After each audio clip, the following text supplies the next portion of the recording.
Basically, we came off the Silver State. We got a 7th place at Silver State, so we're really trying to, push hard. Contingency was crazy this year. Tens of thousands of people. I mean, we were getting mobbed all day. Roughly about 9 hours to push the truck through. The only thing with that is, we're racing the next day. The whole crew, they're sunburnt, head to toe, and it's just completely tired. And, we do have a long day that could last 20 hours the next day. It was so neat to actually see the people of Baja and how much they love off-road racing. I signed hundreds and hundreds of autographs and threw out more than 5,000 stickers from our sponsors that we represent, and it was just a really good showing. And I'm really thankful that SCORE promotes it in that way, so we can have more fans for off-road racing. And the people of Baja, they love it, absolutely love it. Well, this race here is really special. A really good friend of mine, Ryan Delphos, he ended up passing away from brain cancer, actually the day I got back from the pre-run. Him and we actually raced together in 2010, and we spectated at the 500 a couple different times. And unfortunately he passed, and that's why I really wanted to dedicate this entire race to Ryan. He was a great guy, someone that introduced me into off-road racing, but his memory's alive in, with myself, my family, and my entire crew. Here we are at the start of the Baja 500. Baja 500. Ryan, this race is dedicated to Ryan, 100%. Ryan. There's thousands and thousands of people lined up, wanting to get a piece of the action. Mentally, you're sitting there and you see like a couple thousand people staring at you, getting ready to go. But that's when you really have to turn all that off and just focus on the racing. Being in a race car for myself, as soon as the flag drops, that's probably the most calming place I have in my mind. I'm ready to go and nothing else matters except getting to that finish line the fastest we possibly can. Right off the start line, it was really neat. We're hitting, 80 miles an hour going off the jump, and there's a couple thousand people on either side, and you are literally just looking through a sea of people to figure out where you got to go.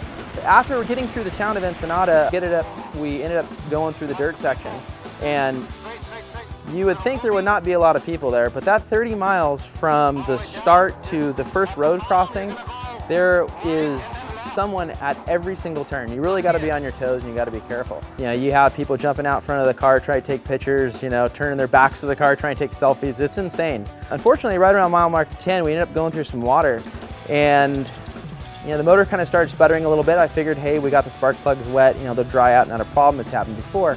We keep going, and about a mile later, the truck wasn't running right. I don't know what happened. I'm just getting goofy. Yeah. Really wasn't getting any power. We pull off to the side of the road and take the hood off and try to diagnose the problem. It's really difficult too, because we had about 60 of the locals surrounding the vehicles taking pictures and really wanted to help. So it's pretty amazing because we don't really get to see that in Best in the Desert. What it was is we had a fuel pump went out and it arced out, and we replaced it, and we're getting ready to get back on the road. Unfortunately, we got passed by UTVs, Class 11s, everyone. We're at the back of the pack. Now we have to fight all the way to the front. And unfortunately, a lot of the locals thought that the race is over. So I'm passing vehicles head on at 90 miles an hour. Oh. Okay, keep going. I got it. Straight. You got it. Yeah, bitches. Watch out. Yep. Unfortunately, the race did not go any way we wanted to. With having that downtime right off the get-go, it really put us behind. We pushed as hard as we could, and we ended up timing out, which was really unfortunate. This is the first time this has happened to us. SCORE found out that there was that many vehicles stuck back there. They ended up opening the course again afterwards, but unfortunately by that time it was just too late for us. We've had a run of bad luck on a couple different races with just things that are part of racing, and it has been a tough season, and we're halfway through it, and we'll be hitting it harder each and every race. Raceline Wheels is actually one of the first sponsors I've ever had. They're an unbelievable support to our entire program that we have. It's been great because, when you're in development stages, just because you could test it on a machine and you know what your tensile and your elongation strengths are, that's not a real racing environment. So you we give them to a guy like Matt Lovell, who will go out there and pound the wheel as hard as he can, because quite honestly, we want to see what he could do to it to break the wheel. Because when he comes back and says, hey, I couldn't break that wheel. That's what we want. And when he's gonna test something for his rig, because bottom line is he has to make it to the finish line. And if my wheel don't break, my wheel's gonna get him to the finish line. And that's what we want at the end of the day.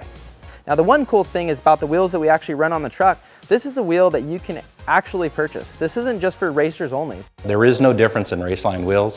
What our competitors race on is what we sell to the public. Raceline beadlock division is probably one of the smallest divisions in the company. Huge into trailer and tires for the trailer industry. And then we have a full line of billet wheels for the high-end show cars and old street rods. It's an entirely different line. They're made one at a time, to order. So we have a full line of wheels. I think we make wheels for just about everything. You know, if it wasn't for them in really pushing us hard into our program and really believing in us, that we really wouldn't be able to have the season like we're doing right now with 9 races, including the Baja 1000, the 500. We just did Parker 425, the Mint 400, and the Silver State. And it's been a pretty crazy year. And like I said, we're only halfway through.